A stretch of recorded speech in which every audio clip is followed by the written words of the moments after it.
What is up guys, my name is Tyler and today we're looking at the OLED Steam Deck, easily one of the most talked about handhelds in 2023. Despite it releasing closer to the end of 2023, no one can deny that this particular launch was special. And Valve thought so too, with their limited edition model coming in the most gorgeous orange design. Of course, that's the model I went for, and yeah, I'm a bit biased toward the design, but come on, it's a handsome device, especially given that most handhelds today are just black plastic slabs with RGB thumbsticks. So before we dive into this, for those of you who don't know, the OLED Steam Deck is basically a refinement over the original Steam Deck that launched in 2022. Its biggest upgrade is to the display, which now features an OLED panel as opposed to an LCD panel. We'll talk more about that later. It has an improved battery life due to some changes to the processor as well as a slightly larger battery. It has a new Wi-Fi card equipped with Wi-Fi 6E for faster downloads and comes in about 30 grams lighter than the LCD model, making it a bit easier to hold for longer periods of time.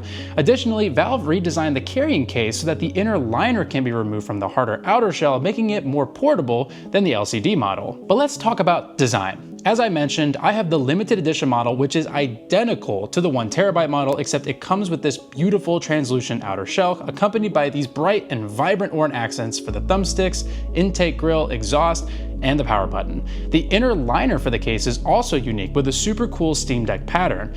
And of course it wouldn't be Valve if you didn't get a special startup movie and keyboard theme to go with it, making the limited edition model feel really special. I will admit right off the bat that I'm totally biased here, given orange is obviously my favorite color, and I'm personally excited to see more tech coming out in bright orange, but regardless, Valve knew exactly what a mature limited edition handheld should look like. Something we haven't seen from any other handheld manufacturer yet, and quite frankly, something I'd like to see more of, especially as we continue this constant debate of whether handhelds are consoles or not. So what else has changed on the outside? Well, the physical size and shape of the OLED deck is exactly the same as the LCD. To be honest, when I had them sitting side by side, I had a hard time telling them apart more often than not, and that's a good thing, because if you have an LCD deck or used one and loved it, you'll be happy to know that the OLED deck is exactly the same. The thumbsticks are in the same place as before and no, are not upgraded to Hall effect sticks, but still look and feel the same. Actually, I think they maybe changed the grip around the thumbstick slightly, but other than that, they look and feel identical. The same goes for the triggers, face buttons, D-pad, shoulder buttons, rear buttons, and the menu buttons. Even the speakers and trackpads are unchanged. Heck, even the intake and exhaust are in the same spots. If you didn't know any better, you'd think you were just holding an aftermarket upgraded Steam Deck, and well, you kinda are, and I think that's honestly all anyone asked for.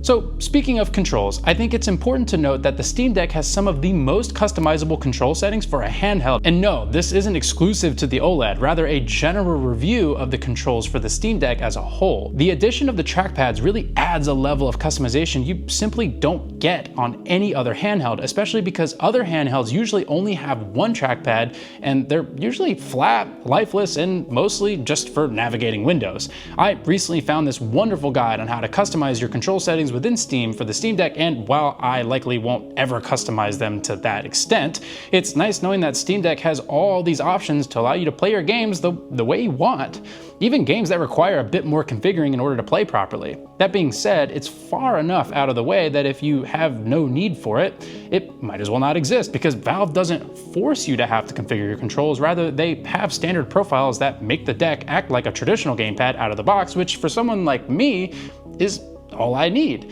Although I'm not gonna lie, I think the trackpads on the Steam Deck are heavily underrated, and you can do some amazing things with them that I think people, like myself, overlook. So maybe we'll have to play around with it a bit more for certain FPS titles or titles with mouse support to see if there's a better experience to be had with a little bit of tinkering. As far as ergonomics and how it feels in the hands, I still think the Steam Deck is one of the most comfortable, if not the most comfortable handheld I've had. Sure, the Lenovo Go was larger and filled the hands a bit more, but the Steam Deck is that happy medium, I'd say, between something like the Ally and the Go. I've spent the better part of 2 months playing games on my OLED Steam Deck exclusively, and never once had a hand cramp or any sort of discomfort while playing for extended periods.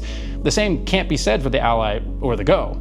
And while I originally said the Steam Deck was a bit large to take with you, it certainly is more portable than the Go, and while it may be a little bit larger than the Ally, I find that my want to use the Steam Deck outweighs the annoyance of carrying a slightly larger handheld in my bag. Speaking of bags, I think that's an important factor to consider for portability. If you're not going to carry the deck by itself in its carrying case, I highly recommend getting a bag that either specifically has a handheld pocket, or make sure you have a large enough bag where you're not compromising your entire bag space for the Steam Deck, because while it isn't the largest one out there, due to its shape, it can be a bit annoying to fit into smaller bags without wasting space.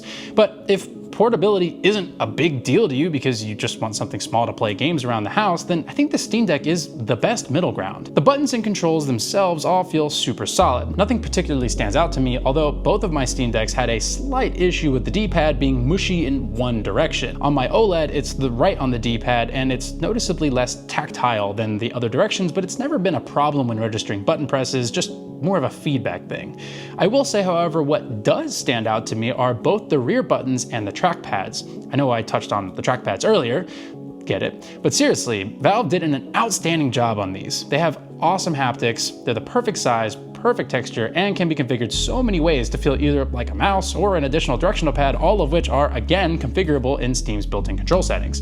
The rear buttons, while a little bit tricky to hit at first, are placed in a great spot and, more importantly, never get in the way. As someone who doesn't use them almost at all, although while playing Teardown I did map some of the functions to them, these are how rear buttons should be. A lot of handhelds are making these buttons into weird shapes, and personally, I'm not a fan. Not only that, but the Steam Deck buttons have a very satisfying click that almost feel like haptics, but are low profile enough that I never found myself accidentally clicking them like I did on the Go. The only other thing I'll mention is that I personally like symmetrical joysticks on handhelds. Given the way your hands have to sit in order to hold the device, I find that my right thumb more naturally aligns with the right stick on the Steam Deck over other handhelds with a more offset stick configuration. This will ultimately depend on your hand size, shape, and preference, but for me, I have found that the symmetrical stick layout has improved the ergonomics without sacrificing control. But enough about controls. Let's talk about the display. One of the biggest and most noticeable improvements over the LCD Steam Deck. The OLED deck is using a 7.4-inch OLED panel that gets a nice 90Hz refresh rate, up from the 60Hz on the LCD deck, as well as being ever so slightly larger. Not enough that you'll notice it on the screen itself, but more so in the bezels. While the resolution is the same as the LCD deck at 800p, you now get HDR 1000, which means the OLED deck can get up to a peak 1000 nits of brightness, which makes games that support HDR look absolutely stunning. If you haven't seen true HDR content yet, you're missing out. If you don't play HDR games, then SDR content still comes in at a max 600 nits, which is plenty bright and 200 nits brighter than the LCD deck.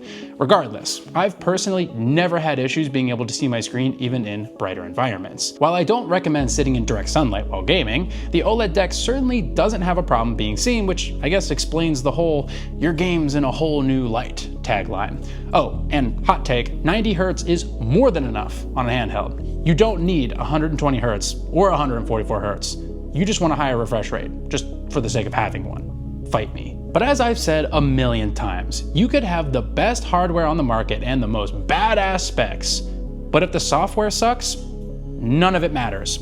In other words, if you don't enjoy using the device, then who cares how fast it is, how bright it gets, or how many RGB lights it has? Which, for the record, I want to commend Valve for sticking to their guns about not adding any unnecessary lighting on the Steam Deck. So what is the software experience on the Steam Deck? Well, thankfully, it's not Windows. Most of you know by now that I am not a fan of Windows on a handheld. This is where the Steam Deck, in my opinion, begins to really separate itself from the competition. SteamOS, which for the sake of this video is basically Valve's Linux-based operating system that is designed to make Steam a more console-friendly experience. I'll drop a link below if you want to learn more about SteamOS.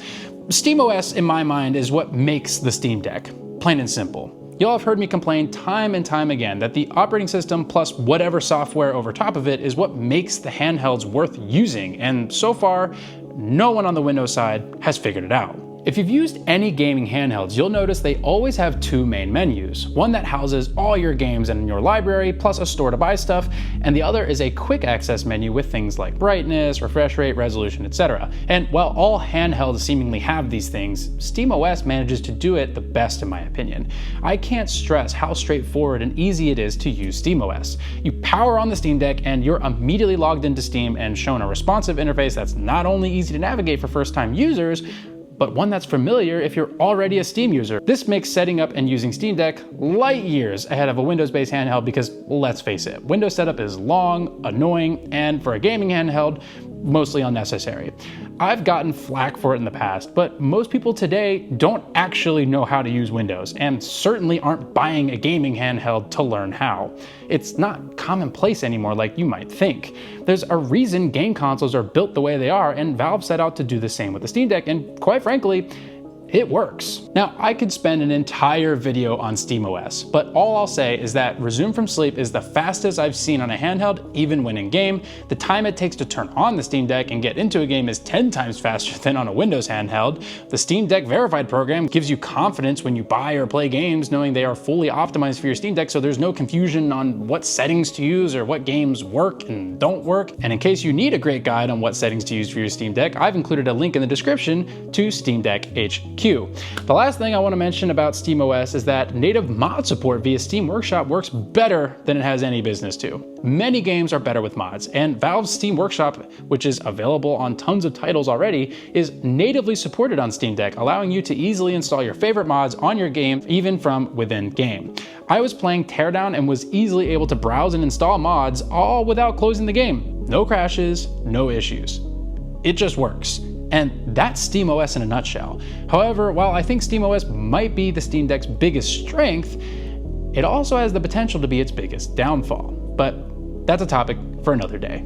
So how well does the OLED Steam Deck perform? While I don't do straight up benchmarks here on this channel, I can assure you the Steam Deck will play any Steam game you throw at it so long as it's verified. That being said, even tons of games not verified work just fine in my experience. Even games outside Steam will work if you do a bit of research. You may experience some graphical scaling issues or performance issues, but generally performance was great across the board. In games like Dave the Diver and Sea of Stars, expect a rock solid 90 FPS at all times, while games like Cyberpunk or Teardown will run somewhere in the 45 to 60 FPS range depending on what's on screen and what settings you choose to use. For AAA games like Cyberpunk, look out for Steam Deck preset settings, as those will usually be a great starting point, especially if you like to modify your graphics settings but don't want to waste hours trying to find settings that just work without compromising visuals. With advancements in upscaling, sharpening, and an ever-growing list of verified titles, it's hard to justify getting a handheld with nearly double the resolution, even with more powerful hardware, without considering the drawbacks that come with ultimately being tied to a battery and a limited form factor. Something we often also see in the laptop space. Speaking of battery, this might be the first time ever I was genuinely impressed with battery life on a handheld. I legitimately can play games for hours on battery before it's low. Games like Vampire Survivor, Dave the Diver, Sea of Stars, or any other 2D style game will last you ages on the OLED deck. Now, of course, AAA FPS games and games like Teardown that use intense physics and all that jazz are still gonna suck your battery down, but to be honest, it still easily lasts an hour or two at 30 to 40% brightness. I still wouldn't travel far without the charger, but this is the first handheld in the PC gaming sector that I confidently will bring with me places without the charger, knowing I can easily get a solid session in before power is low. Even compared to the LCD deck, the OLED deck is a substantial and noticeable improvement in battery life. That's mainly thanks to the slightly larger 50 watt-hour battery, 6nm chip, and OLED display. All these things together help the OLED deck get about 50% more battery life than the LCD deck, extending your expected gameplay from 2 to 8 hours to 3 to 12 hours. While that may not sound like much, even an extra hour in a game is a huge deal. Most Windows handhelds struggle to even last more than an hour in some games despite having comparable batteries. It really goes to show how software and hardware integration can really go a long way to extending battery life, especially in a device that critically depends on it. And while battery performance itself is pretty stellar, I want to talk about charging too. One thing I noticed while using the OLED deck is that the included charger is 45 watts, meaning you can charge the Steam Deck in about an hour. pretty standard despite other handhelds coming with a 65-watt charger. Now, I personally haven't tried powering the OLED deck from a more powerful power supply, but what I do know is that if you charge at the recommended speed, you'll see a white charge light on the OLED deck and a green light once it's fully charged. Now, if you happen to use a lower speed charger or one less than 45 watts, you'll see an orange/yellow light letting you know that you're not charging at full power. So make sure if you're using aftermarket chargers that you pay attention to what the wattage is so you're not charging at suboptimal speeds. And a little fun fact I found while researching is that the Steam Deck actually goes into a pass-through power mode once it hits about 90%, meaning if you dock your deck on a stand with power, the Steam Deck will no longer pull power from the battery but instead from the wall. This allows you to keep your Steam Deck plugged into a dock without the fear of damaging your battery. Good to know if you plan to plug this into a TV or external display, which I should mention, the OLED deck does support DisplayPort 1.4 from its single USB-C port. My only criticism is that it seems to die a little faster than I'd expect while in standby mode. Maybe it's just me, but I feel like my Steam Deck is dead more often than not after using it for a couple of days, but generally speaking, it's not a huge deal, just something I noticed while using it. So all in all, the OLED Steam Deck is a very well-rounded package, but what really makes Steam Deck such a good handheld is its design philosophy. The Steam Deck is designed for gaming, first and foremost. Its entire operating system is designed with the intention of playing Steam games on Steam, which, if you forgot, Valve is a software company, not a hardware company. And for years, Valve has had the most renowned online game store on the planet, as well as experience in making games themselves. And the Steam Deck isn't the first attempt at a console-like experience for Steam, but it is the most successful to date and by far the best attempt at making Steam more than just a game store. When you combine the catalog of Steam, the simplicity of SteamOS, and the custom hardware that makes up the Steam Deck, you truly get one tightly bound package that, in my opinion, offers the best PC gaming handheld experience to date. One that openly supports both digital modding and physical modding. One of the things that makes the Steam Deck and its community so special is the ability to mix and match and tinker with both the software and the hardware to truly curate an experience unique to you. While the Steam Deck is a solid out-of-box experience, it only gets enhanced by the die-hard fans and community members that take it to the next level. And nothing makes for a better experience than having support from the company that makes the product top to bottom. Valve has designed the handheld gaming experience nearly from end to end, something we see in companies like Apple, Google, and Microsoft when it comes to designing for the overall experience rather than designing around an existing one. And it only gets better. Valve constantly listens to feedback and seemingly updates SteamOS at regular increments, keeping it fast, snappy, and supporting more games with every update. Not to mention there's no endless driver or BIOS updates to have to keep up with, which honestly is like the worst thing about Windows handhelds. The Steam Deck may not be the most powerful handheld, but it doesn't have to be, because at the end of the day, the best handheld is the one you actually want to use. And the OLED Steam Deck wants nothing more than for you to play games and have a good time doing so. So to wrap things up, I want to mention that the OLED Steam Deck starts at $550 for the 512 gigabytes of internal storage. Of course, you have a micro SD slot should you want to upgrade your storage, and just like the LCD Steam Deck, which is still available at the time of writing this, Valve will be offering replacement parts through iFixit and have gone through great lengths to make the OLED Steam Deck more user repairable. A huge win for the tech community who still believes in the right to repair. Valve truly took the LCD Steam Deck and refined it to be a solid upgrade over an already very solid handheld.